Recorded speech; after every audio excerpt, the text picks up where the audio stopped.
Good morning. So, I would like to walk you through a subject or through a perspective or a way of looking at things regarding jinns, demons, entities, ghosts, um, possession, being possessed.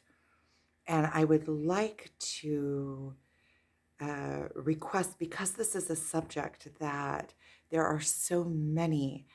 Um, Beliefs formed around, I would like to request from you to have an open mind and to suspend all of the beliefs that you have uh, in this subject and allow yourself to intake, to understand, because this will, regardless of the way that that it is coming through and that it is being explained, it will open a different way of looking at things. So it will open a it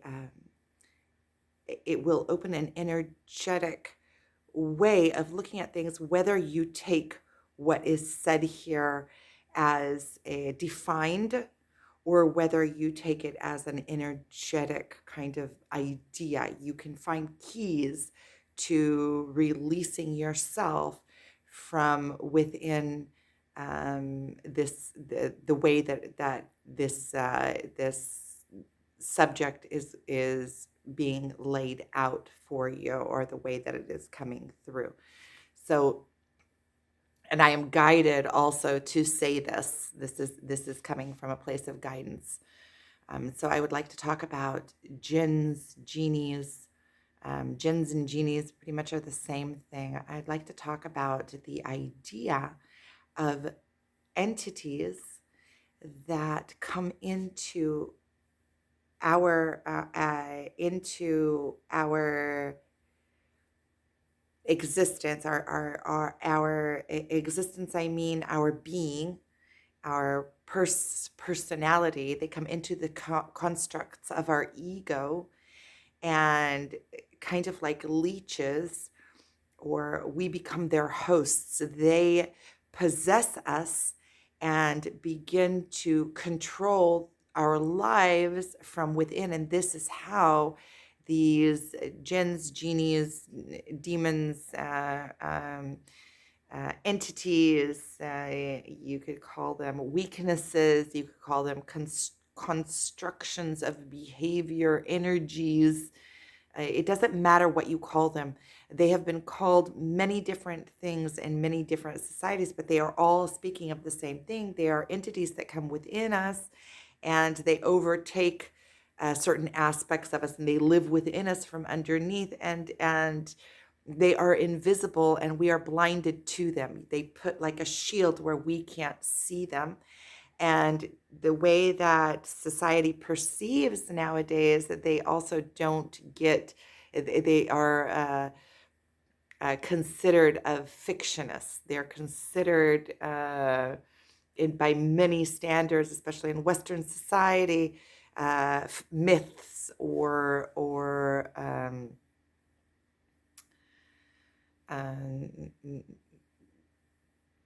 things of the past, or excuses. When in actuality, these other beings, these other entities do exist. They exist all around us. They live within us. They are bodiless. They are formless, and the only way that they receive, the only way that they are able to exist within this platform, the 3D platform, the physical world, is through a host, by attaching onto a host, and through that host they are able to receive, they are able to express themselves within this 3D world and get some kind of expression, or to create. And many times, because they are creating from these entities, are there are many different entities, but these entities are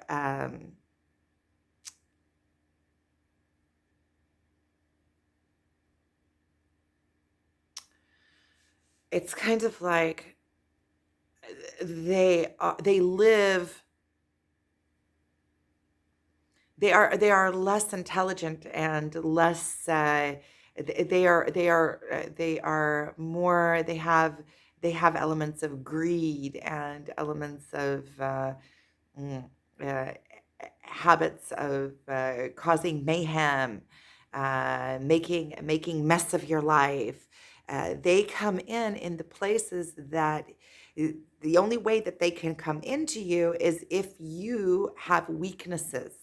So wherever you are not standing up into your strength, wherever you are refusing to look, all of these Pandora boxes that I've been talking about in recent videos, these places that we have gone through a trauma and we close off and we're not looking in those places, those are exactly the places where our energy is leaking from, our life power is leaking from. But not only is our life power leaking from these places, we are open for these jinns. I'm going to call them jinns because I think that that is the most accurate description that I can find. If you look up jinns, I think that is the most accurate description that I have been able to find.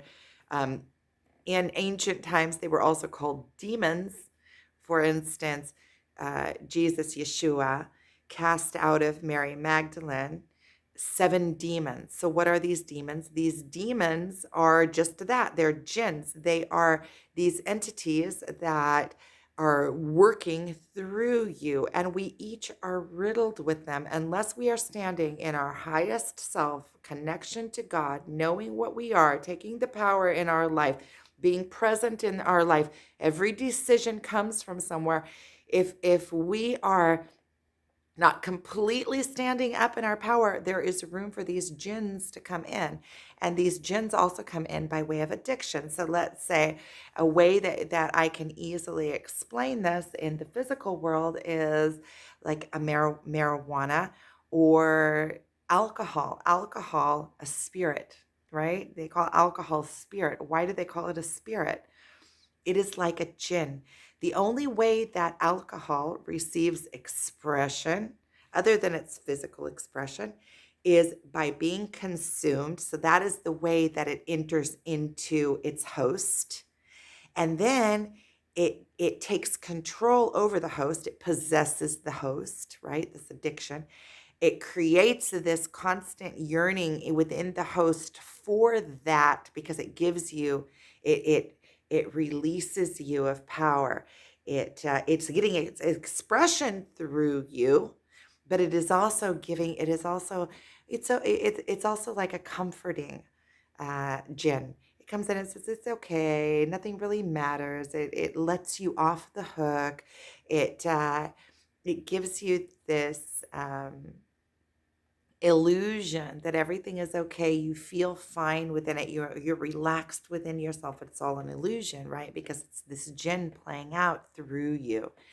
And so it's also creating the cycle of addiction. So it's creating its next entryway into you. So you can see alcohol as an entity, and the only way that alcohol gets its expression in the world is through a host by way of consumption. So it enters in through you, actually allow it into you, and then it plays out through you, and it also grabs a hold of you and makes you believe that you cannot live without it. And it creates this cycle of addiction. And then you don't know when you start falling into alcoholism, or when you start falling into the addiction of the feeling that it's creating and giving you, you can't differentiate between what is you and what is the alcohol. You feel so good in that place of looseness that you go back to create it, and you don't know anymore to differentiate, to tell the difference, what's me and what's this. So this entity that is interesting, you can see alcohol as a spirit, even though it is in a liquid form, and it is a substance, but that substance holds an entity, an energetic template, which is you see, it's an energy, but it doesn't have its own consciousness. So it needs to latch onto your consciousness in order to get expression in the world. So that's a good way of explaining it. So the jinns are entities, are constructions of energy, are energy structures that are free, that don't have a body. So many of these entities, they are just as strong as entities as alcohol, but they don't have a physical form. Alcohol has a physical form. Marijuana has a physical form. Um, all of these medicines, because alcohol is a medicine, marijuana is a medicine, all of these other jinns, you could also see them as medicines. They come to teach you something. They come to allow you to feel something. They attach onto you like a leech, but it's not only attaching onto you, they enter into you through the places that you are not standing up in your power. So when you have holes in your being, places that you are not looking, places that are excruciating to you, so you avoid them, you are allowing these jinns to come in and to rule your life from around. So quick explanation about what are demons, what are jinns, how that plays out in the world, what it means. So if you take this concept and you look back, let's say in history, and you read the story of how Yeshua, Jesus, removed 7 demons from Mary Magdalene, then these 7 demons can be perceived or seen as behaviors, entities, or blind spots that we are reaction to things, right? When we adopt a behavior that we are not aware of, it is actually this energy that is playing out through us and creates these behaviors within us that is not us, is not our higher good. It is not our higher self.